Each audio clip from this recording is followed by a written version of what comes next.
Maple Leafs defeat the Carolina Hurricanes 5-2. Welcome into Rink-Wide Toronto, presented by Bodog. Make a play, Canada's choice for free casino games, sports odds, and poker strategies. David Alter, live at Scotiabank Arena, joined by Paul Hendrick in Madrid, Spain. Enjoying the sun. I'm still jealous, Henny. But, we couldn't talk about a Luke Shen return to Toronto without having Paul Hendrick as a co-host for tonight, but we'll get to that. That's coming up much later. But again, the Leafs defeating the Carolina Hurricanes 5-2. Goals from some unlikely sources. Aston-Reese with a pair of goals. But probably the most noteworthy thing to come out of this happened in the first period. Jesse Puljujarvi, a longtime Oiler, now a member of the Carolina Hurricanes, with a bit of an awkward hit on Noel Acciari. Acciari was down on the ice for a considerable amount of time. The puck was in Toronto's zone. They eventually whistled it off after Carolina's first chance. Got looked at, went to the dressing room. Second period started. There was no announcement from the Maple Leafs. Aston-Reese Acciari was still not out on the bench. And then the announcement came from the Maple Leafs that he was out for precautionary reasons. Precautionary is something. I mean, that's good, but precautionary doesn't necessarily tell the whole story, but certainly concerned. He is not going to play for the game against the Ottawa Senators the following night. But Henny, this is interesting. The Leafs were already at 11-7. The plan was to go to 12-6. And so now you have Noel Acciari getting hurt. And it just seems like the guys in that Toronto-St. Louis trade are just kind of in one right now. First, Ryan O'Reilly, and now Acciari. Yeah, and you look at the schedule now, Dave, 14 games left, 10 on the road. The dog days of the season, January, for this Toronto Hockey Club, they're right now. And this is why you've got all sorts of depth to manage to get through this period of time. You hate to see, obviously, both of those St. Louis players are gone. We'll see what Noel's situation. We do know what Ryan's situation is, and hopefully he's back before the end of the regular season. But for Noel, tonight was a game you needed him. You were up against a big, heavy, physical opponent. You needed block shots. The Leafs blocked 22. Noel didn't get a single shot blocked. He only played 5.5 minutes tonight. But you needed his grit. You needed his size against this Carolina team. And full on to Toronto for being able to accomplish what they did without him.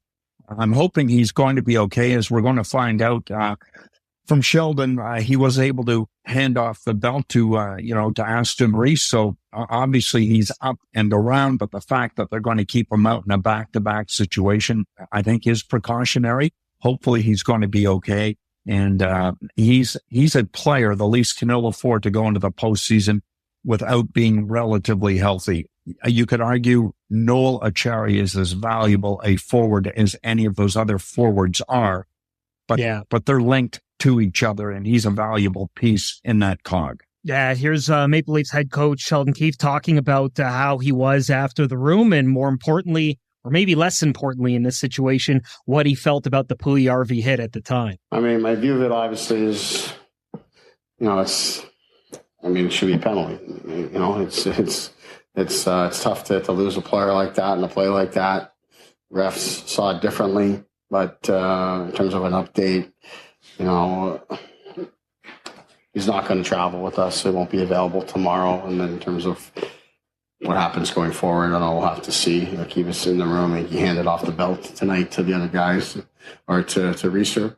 So he seems like he's doing all right, but clearly couldn't come back in the game. So that's concerning. Yeah, the fact that he ended that with concerning is probably the one that's going to stick with me the most. And I mean, it's tough because, we don't go behind the scenes when it comes to protocols. So clearly he didn't pass something, and there was a long time, because Henny, you've seen these before.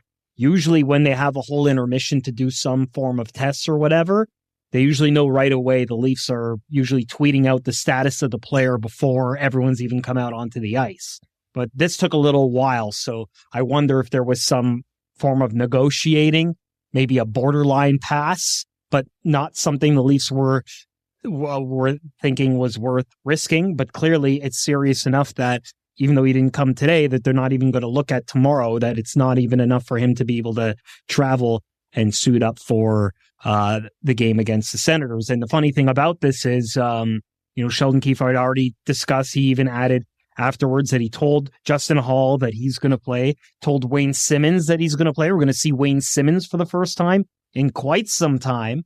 And the other thing about this too is the plan was to go 12-6. And now when you don't have as many forwards, you kind of go back to the 11-7. He kind of said he'll have to look at what's available and kind of what's in there. So that could play a whole different kind of mix into it. And it's the Ottawa Senators who've faded a little bit, but they're still in contention for a playoff spot. That's going to be a really interesting one in Matt Murray's, we hope, return, because the last 2 times he was supposed to play against the Senators, he wasn't able to.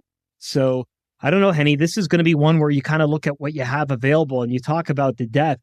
It's one thing that you have the depth to step in for this. It's just, it kind of sucks for them in a sense that it's not the depth that they rely on these guys for. It's the guys that they've just added that they can't ingratiate into their team to kind of figure out what their mix is between now and the postseason. Yeah, it's a frustrating situation. Playoffs begin a month exactly tonight, Dave. So that's 4 weeks. Not a lot of time. And we talked about it prior to the trade deadline when Kyle was busy doing what he did.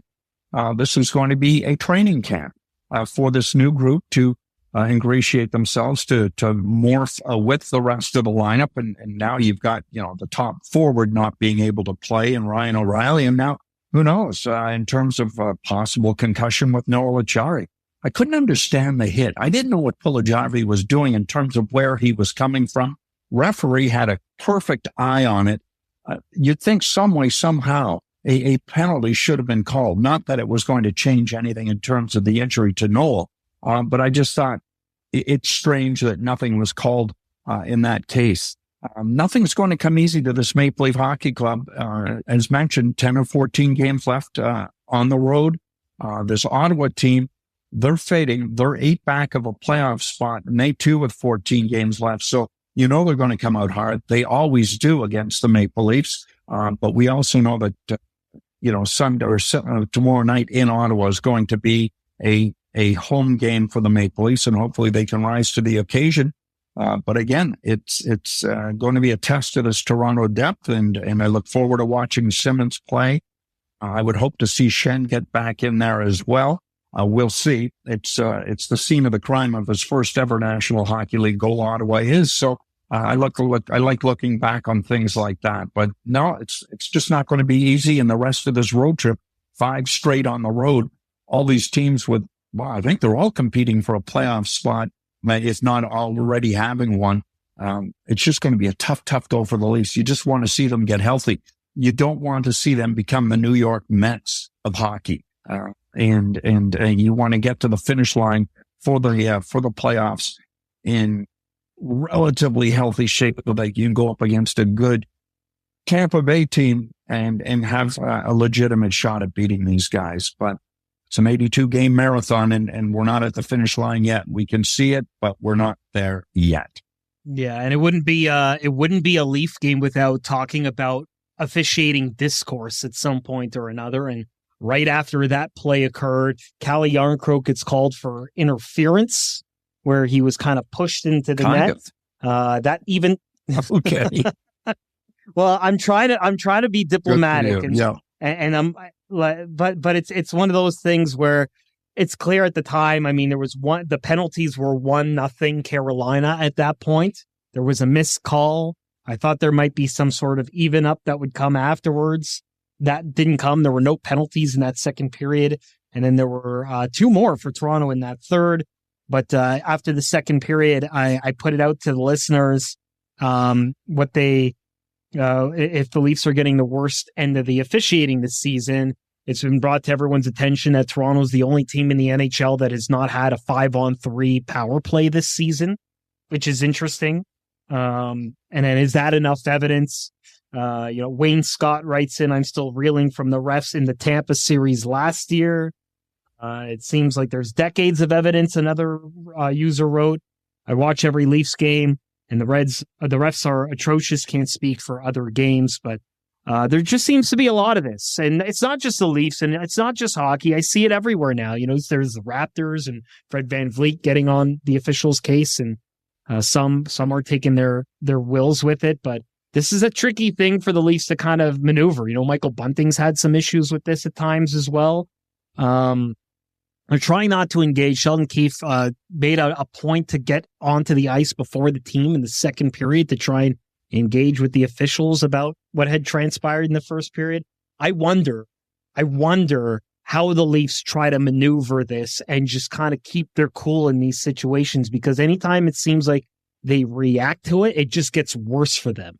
Yeah, it does. And these, the officials, they have a list, unofficial or whatever you might want to refer to it. Darcy Tucker was a marked man in terms of drawing penalties, and he had to be wary of how he performed, because it wasn't going to look good on him. And the officials don't want to be embarrassed. And Bunting, I think, is paying the price for that. Now, and I saw your tweet and I saw the reaction it generated. And, we can go back to that Tampa series. There were 3 really distinct calls that may have had an impact on the series, but that was last year. Looking ahead to tonight, the Leafs avoided a possible too many men on the shift that Aston-Reese scored to make it 4-2. I mean, I was watching the Carolina broadcast tonight.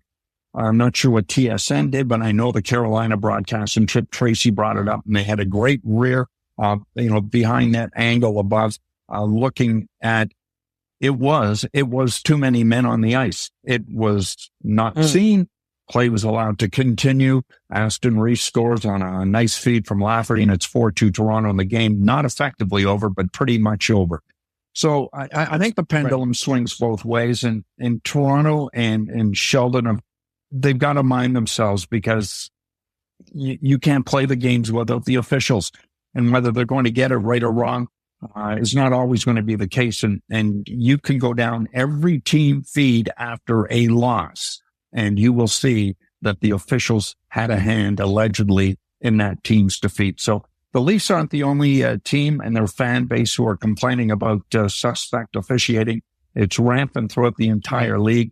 Whether they're right or wrong, it's what we have to live with moving forward.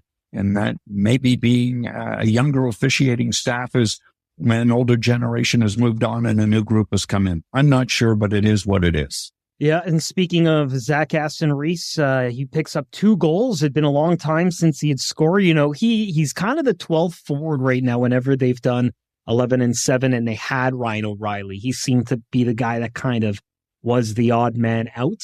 And you wonder if he kind of made a case for himself that, he's still a pretty effective 4th liner that can still contribute. And Morgan Rielly had this to say about the guys who are the unsung heroes, the depth guys who come up big in these situations and the kind of effect it has on everybody else. Yeah, it's great. When those guys are able to get on the board and score and be a part of the offense, it's awesome for our group, and I think our guys really feed off of it. They do a lot for our team that goes unnoticed or untalked about. So for them to get in on the scoring is awesome. You want that for those guys. And your offense coming around, that feels good. Mm-hmm. Yep. Yeah, and that those are typified in 2 goals that he scored. The Zach Aston-Reese goal to open the game, which was a nice little deflection from Eric Gustafsson, who gets on the score sheet, which is good. You're kind of figuring out where Gustafsson kind of fits in all of this, and he showed some offensive prowess with a nice shot toward the net. And Aston-Reese has been talking about how for the last few practices or so, he's been staying on the ice late, just trying to get in front of the net and become a guy who can kind of go for the deflection. And then a nice little pass from Sam Lafferty to Aston-Reese for the 4th goal that they seem to kind of have this chemistry from when they were both in the Pittsburgh organization. So good for Aston-Reese to kind of get on the board and, show his value, because it looked like at times, he kind of had to fight to be in that spot. Are they better off going 7 defensemen and he's the guy when Ryan O'Reilly comes back that doesn't play? And they kind of got him to be this effective defensive guy who can be an identity player on the 4th line. But with all these other additions, I kind of start to wonder if he was going to get lost in the mix here. Yeah, possibly. But we've talked about it on this podcast. I'm never a big fan of 11-7. I just think it throws everything out of sync. And then you get a situation tonight where one of your bottom six forwards in Acciari goes out, and all of a sudden you're playing with 10 forwards against a team like Carolina for the better part of the game. And, Carolina took advantage of such. I've got the numbers showing 78 attempts on net for Carolina, Toronto just 40 attempts. And the reason being, Toronto was in their zone hemmed the entire time. Carolina just really pushed the agenda in Toronto, gasping on fumes just to play hard, and full credit to Samsonov and penalty killing and all that went with it to give Toronto a chance to win the game as they did. 5-2, really not indicative of the actual type of game. And I'm sure Carolina's flying to Philadelphia tonight thinking, hey, we played well enough to have won that game, but sometimes you just don't win. As far as Aston-Reese is concerned, you got to love the depth in the bottom six. And I think it's going to be a key, Dave, in that opening first-round series in terms of tilting things for Toronto. But Reese tonight, he was +2. He had 4 hits, which tied him, with the team lead. I think he's looking over his shoulder, as you've talked about, maybe being the expendable forward if there's going to be one. And I think he rose to the occasion here tonight. But again, in a playoff-type series, and we've seen it in the last 2 games against really tough teams, against Colorado and, of course, Carolina, that the Leafs are going to experience every second night over the course of 14 days. This bottom 6 group has got to step forward. Zach Aston-Reese made a case for himself here tonight. Oh, for sure he did. And it's interesting because, as much as he contributed, he was also a fan of what the guys behind him did, most notably Morgan Rielly, who now has back-to-back games with a goal. And he was especially impressed with his move at the look toward Austin Matthews before burying one. Considering his shot, maybe Morgan should be shooting for deflection. What do you make of his goal today? That was a great shot. I mean, it's kind of funny looking off one of the better shooters in the game. Callie did it the other night too, and it worked out for him, so he must have had that in the back of his mind. Yeah, it was something else. Yeah. He's feeling it, that he's got this swagger back when Rielly is able to kind of pull off that kind of move and not do the obvious, what you probably think he would have done, which was, arguably one of the best shooters in the game on your right side on that 2-on-1 opportunity. But he called his own number and he rifled one, really showing that offensive prowess. And, he'll never talk about himself. And if you're listening to this, he's like, why didn't you get Morgan Rielly talking about it? Because he just doesn't talk about himself, just said, yeah, in terms of how good it was to feel about getting that goal. But, deep down, for someone who's really trying to put his authoritative stamp as the number one offensive defenseman on the team, for him to get a snipe type goal has to feel good for his confidence. Yeah, it does. And you look at Austin, you look at Morgan, guys are having really good seasons. Like I know Mo's had his critics, but they're finding a way through this 82-game marathon, whether it be through injuries, coming back and finding a way. It's not an easy league in which to do so. But if these guys are going to be coming around at the right time and getting themselves prepared for the postseason a month tonight, it's great to see Morgan where he is, jumping into the rush as he is. And there's enough depth to play on the other side with him to allow him to jump in, as we saw here tonight. And you look at Carolina and the way that defense engages offensively. They're a dangerous, dangerous hockey club. And I think the Leafs would like to see more of that from their guys. And the one person who's going to take charge in that regard has to be number 44. And what a goal. I mean, you had to look at that. I don't know what it looked like from your perspective in the press box, but was that off the post? I didn't hear the post. But I know watching it just Roof Daddy from Madrid here, I thought, no, it's in, saw the light go on, and yes, it's a goal. So good on Morgan, and good on him for getting his game to where it has to be. And again, this is the training camp, the long camp, 7 weeks to get ready for the Tampa Bay Lightning. And one of the major goals, of course, is to stay ahead of them in the standings, now 3 up with a game in hand, and to see some of your key players doing what they do, given the little opportunity the opposition presented them tonight. And that was seeing Morgan score. I was seeing Mitch score. Matthews did have 5 shots on net, and Austin made the best of that one real good opportunity, which was just going to the net. So good on the entire group of Leafs. This is a nice win. And you look on the 2 games against these 2 teams from Colorado and Carolina, Dave, 1-0-1. You'll take that anytime and just scratch your head with what happened against Buffalo. But that's life in the NHL. Right. Yeah, for sure. And look, I mean, I've said it many times. I know there's a lot of detractors about Morgan Rielly, but I also felt it was kind of unfair that they kept kind of putting him through the wash with different guys. And when he came back, there was just no consistency. When time and time again, it always looked like TJ Brodie was the guy for him, no matter who they kind of constantly rotated. And then now they finally do this, and go figure, Morgan Rielly's playing his best hockey over the last couple of games. In even strength situation, he played 8 minutes and 43 seconds with TJ Brodie, and the numbers speak for themselves. Like expected goals for together, 67%, 2/3. There you go. Like, it's a big difference. And so I think that's, in my mind, a defensive pair that you just don't touch. Figure out McCabe with someone else, do all the other things. But if your number one defenseman has found his fit, don't mess with it. I know Sheldon Keefe likes to experiment and figure stuff out, and maybe, you can say, well, these games don't really matter. It's all about finding the right mix, but you don't want to do it for so long that it starts to creep into their psyche. And then when he has to switch it back, he just doesn't have it anymore, because things could just flip on a dime. And so I think as far as the defense goes, experiment all you want, but I think you got to keep TJ Brodie with Morgan Rielly, just so that your number one defenseman is, in fact, your number one defenseman, and adding to that as part of the team. All right, we're going to take a break, and when we come back, we'll get to the Bodog line of the day. We'll talk about Ilya Samsonov's performance, a pretty good start again in back-to-back games, and we'll talk about the homecoming for number 2, Luke Shen. You're listening to Rink-Wide Toronto, presented by Bodog, the place to play for casino games and get the latest sports odds. Rink-Wide Toronto, pregame, postgame, every game.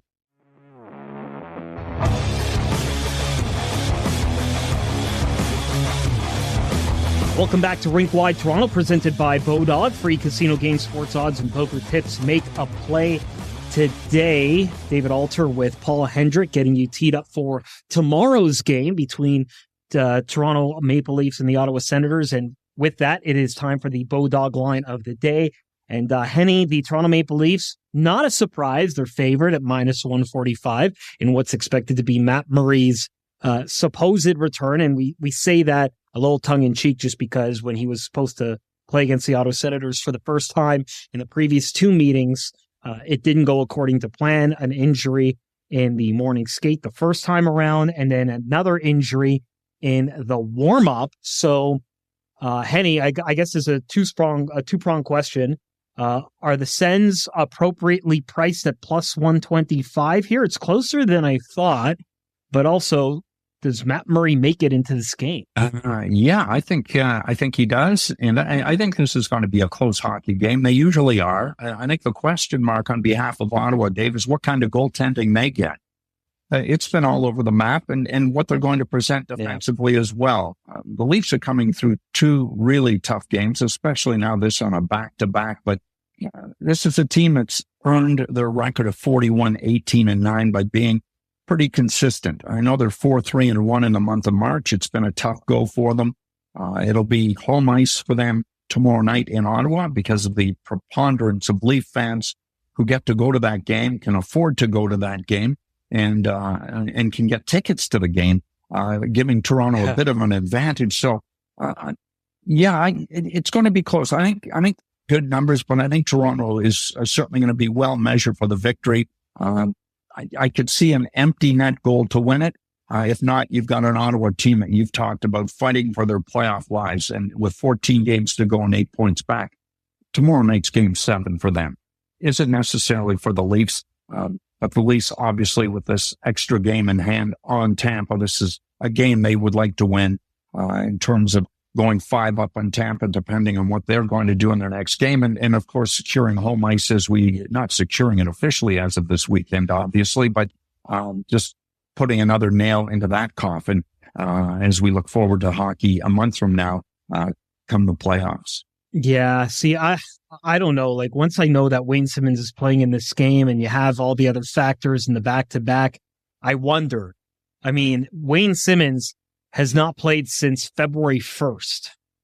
And even then, he didn't play very much. And then even before that, it was 5 games in January. This is a very long stretch to not play. I mean, you have to play him at some point. I figured he was going to get games once the Leafs clinched their spot toward the end of the season for sure. And I wonder what the thinking is here for this particular game, and maybe not some of the other guys that are a little bit more fresh. I mean, he's on the active roster. You got to play him. There is that element too, but I just wonder. That has me a little bit kind of scratching my head. But he's been a good soldier. He's been around the team. He's skated. He's never had his career go to the AHL and did not go there, even though he had been assigned at times. He stayed to practice up with the club in separate sessions, of course, when he was not officially on the team. So that will be an interesting situation in Ottawa. I'm very curious to see how much rust he has. But someone who wasn't rusty tonight was Ilya Samsonov. Once again, another solid performance, picking up another win. He's only allowed 3 goals over the last 2 starts. Sheldon Keefe said earlier in the game that it was really important to get these goalies that they're going in, not just alternating, but getting them in back-to-back so they can find a bit of a rhythm here. But an interesting question posed to him, because in scouting this game, you look at everything at the end. It looked like Carolina had a lot of possession in this game, and they're one of the better possession teams. But in terms of the quality of the shots, it didn't look like there was much that Samsonov was tested for. Expected goals, which is more of an accurate reading as to the quality of the shots, favored Toronto at even strength by a 2/3 margin in their favor. But it was the exact opposite in Corsi, which was the possession metric in favor of the Hurricanes. And Samsonov talked about after the game just how the study before the game kind of let him just pretty much see everything out there. Yeah, we're talking about this one in a morning meeting. As Sheldon said, same thing, like a lot of shots for defensemen. Yeah, a lot of tips. It will be a lot of tips. Nothing surprise for us. We know how to play Carolina this year, like 3-4 years ago. Same, yeah. A lot of pucks go to the net.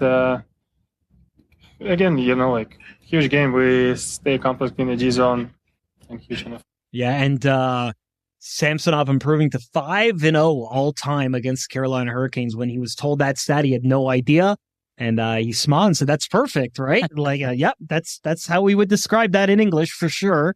But then he just quickly brushed it off, saying he didn't know that. He doesn't really think about that. He just kind of stays in the moment, stays in the game, as players and pros will tell you always, especially on the record.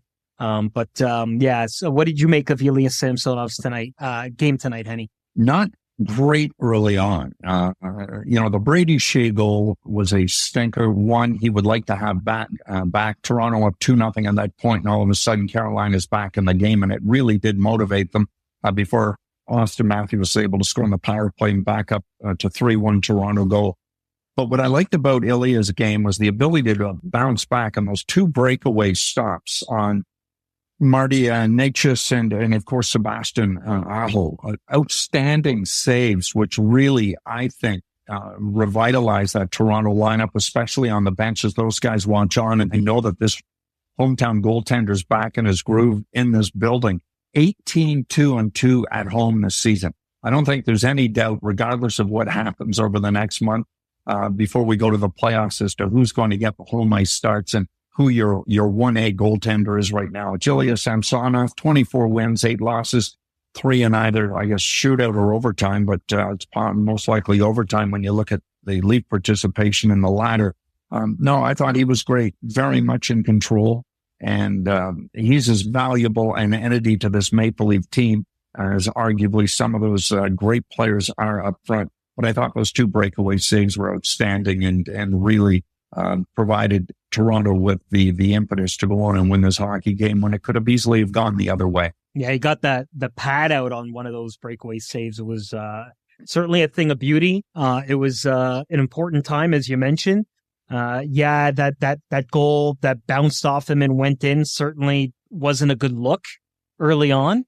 And then, you start to wonder, he's been pretty good. He's been doing that. But there are times where there might be a bad goal here and there. And so far he's been able to stay in the moment. It hasn't cost the Leafs anything when these goals have happened, where with Matt Murray, there's been times where he's just, he's come back in 2 straight games. He's given up 4 goals in each of them. In the last 5 games, he's allowed 4 goals.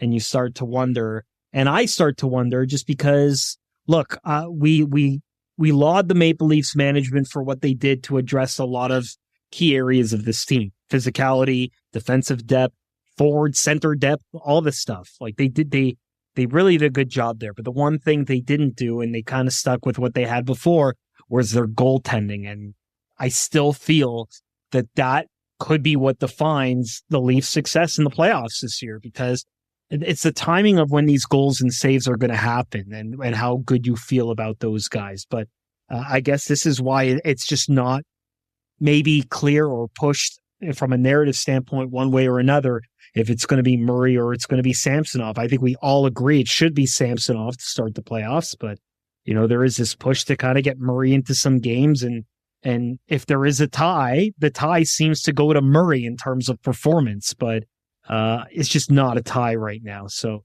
I don't know, Henny. My concern going into the playoffs, as good as Samsonov has been, is it seems to be the one liability. It's not a strong one right now, but if there is any sort of thing to be concerned about in the playoffs, it might be the goaltending. Yeah, hard to argue against that. You look at what Kyle did, and it was fairly buttoned down in terms of acquiring what they needed, but you can only do so much, and you can play devil's advocate and say, what goaltender was out there for a reasonable price that you would feel comfortable bringing into your organization to supplant what you already have? I think, the wariness of the situation is just where Murray's health is moving forward, and if he's able to stay healthy. Because if it's just Ilya Samsonov and I guess Joseph Woll, I'm a little bit nervous. That said, I still see a Toronto team that's far better defensively than they've ever been. And it's a bit of a security blanket in that regard. But yeah, you've got a Dan Farrell Royal, former head coach of the University of Texas Longhorns, said we dance with who we brung. And this is who Kyle Dubas has brung. And we're going to go with these guys. And it had better be good enough. And there should be enough talent up front to make sure that it is good enough to get it done. And again, you can look back historically at teams that have won Stanley Cups. They've not won Stanley Cups with Hall of Fame goaltending. They've won Stanley Cups with decent, good goaltending. And we can look back as quickly as we want a year ago and go on from there. I think a lot of what Toronto's success is going to be moving forward is the team concept of D up front. I think the goaltending they have right now in Murray and Samsonov is good enough. It's really stepping out there, making a statement, and it's a rolling of the dice. But I think it was the situation Kyle Dubas had, and I feel comfortable what decisions they didn't make in terms of goaltending, simply because I don't know what was out there. There wasn't much. Yeah, I mean, for me, the target would have been Jonas Carpasalo. He obviously has experience beating the Leafs in recent memory. There is that. Expiring guy was only a 1.3 million AAV. But the Columbus did really well packaging him with Gavrikov in exchange for a first-round pick, which the Leafs obviously didn't have at that point anymore. Although they did get Washington's first-round pick, but that was after that trade had been consummated. So perhaps, I thought going into that first-round pick that they got in the Sandin trade was going to be parlayed into something on deadline day for maybe that reason or something else that they were looking to address, but they kept it. They have a first round pick. It's Boston's, so it's probably not going to be any higher than 28, but that's just the way it is. But they have one, and they picked they were supposed to pick 25th last year, and they ended up trading down to get rid of Peter Mrazek's contract to draft to 38th, and they got a good one in Fraser Minton. So I'll digress on that. But A big return tonight. It's appropriate we close off on this one. Luke Schenn finally comes back to Scotiabank Arena. Although he wasn't wearing blue and white, it was St. Paddy's Day. So because of that, the Leafs are wearing their St. Pat's, which I'm not going to get on my soapbox about that yet. Not that I don't mind them wearing the green and white, but to me, it's like they've been wearing the same jersey for 5 to 6 years now that I want to see them change that jersey up. I like, even the Sundin Brown helmet era I liked. I wouldn't mind them bringing that one back. But Luke Schenn comes back. He logs 1356, 4 hits. And in addition to just the feeling of just being back and all the feels he was getting from fans in making his homecoming here, he also talked about just how hard it was to kind of get into a groove because he hadn't played in so long. Emotions on a lot of levels. I mean, in one respect, coming back here to play for the first time that many times, or that many days or years, but the other breath is I really haven't played a lot of hockey in the last month too. So obviously I try to play, physical game, and when you're skating by yourself, it's tough to get the timing back and the battles back. So kind of felt it was starting to come around in the third period, which coming into it, I kind of expected. It wasn't going to be smooth sailing off the start in terms of, getting those one-on-one battles. You can't really prepare for that when you're skating, by yourself in the skills coach. Henny, it's going to get to one of those points where how the Leafs spend a lot of money on their development staff, right? So I feel like the next step for them is just hiring a lot of ex-players to replicate game situations similar to when like a Blue Jay goes down to A-ball for simulated games. Yeah.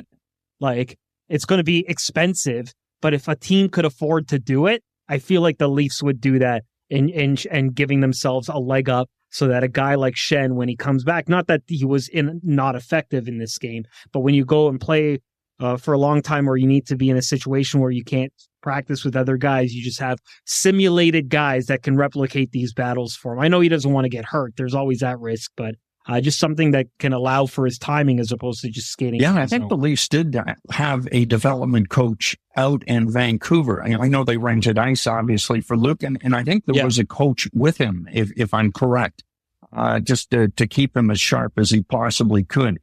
Good on Luke. He looked a little unsteady. I know he was on the ice for one of the goals where, again, the Leafs couldn't get out of their own zone, and that's certainly not on Luke. That's a group effort. But the hit that stood out for me was late in the game, and the hit on Sebastian Aho when Carolina yet again threatening, and Luke just erased him along those boards by the Leaf bench, and it really brought the crowd into it. And obviously you were there for the Luke, and it was great to hear. And he's not going to be used all the time, but it's nice to have him there in reserve against big teams. And Toronto's going to see a really ferocious forecheck in Ottawa on Saturday night. I'd like to see him get another opportunity to get back in. On back-to-back nights, obviously it's difficult, but it was just good to see Luke back in there, very much comfortable with his role in this hockey club and what he has to do, as opposed to where he was a decade ago, looked upon as the top defenseman / savior of a hockey team that was in a rebuild, not in a rebuild. Yeah, I remember Berkey when he was in there, and there was a lot of like, he's my only untouchable, like the kind of talk there, and which kind of spoke to all the hype and everything that was kind of going there at the time. So that's when he took over later, of course. I believe it was Cliff who was in charge when he was drafted. But it was certainly an interesting time, and now he can kind of come back, appreciate it, knows his role, knows that whether it's as a seventh defenseman or if he needs to play up, as he gets his conditioning up, I'm sure he'll start to look like the old Luke Schenn self. He looked really good in those 2 games in Alberta. Like he looked like he hadn't lost a step at all. And certainly I'm sure the nervousness plays a factor there, that it's not only that you haven't played in a long time, but it's here as well. And you're going to have all those feels. I looked around for a Schenn jersey. I didn't see one. I'm not surprised, just because it is a newer generation of fans that already have all these jerseys, and you're kind of hard pressed when you have an old jersey and you don't think someone's coming back for a while, you're not sure if you're keeping it or whatever. So I was on the lookout for one. If there was a listener who did have a Luke Shen jersey and was at the game and had a photo of themselves, please tweet us at RinkWideTOR so that we can give you a shout out for that. Because I was definitely looking out for it, especially for the TikTok, and I didn't see it. But certainly was cool. I do kind of wish it wasn't St. Paddy's Day for that return, just because it would have been cool to see more of the blue and white for that return and wearing that actual blue jersey. But you can't mess around with timing. It was still a pretty special night. That's going to do it for another episode of Rink Wide Toronto. Make sure you rate and subscribe on all your favorite podcast platforms. We'll be back with you tomorrow when the Toronto Maple Leafs visit the Ottawa Senators. Again, rate and subscribe. We have a YouTube channel as well to the Rink Wide Toronto podcast presented by Bodog. From sports odds to free casino games, make a play at bodog.net. Rink Wide Toronto, pregame, postgame, every game.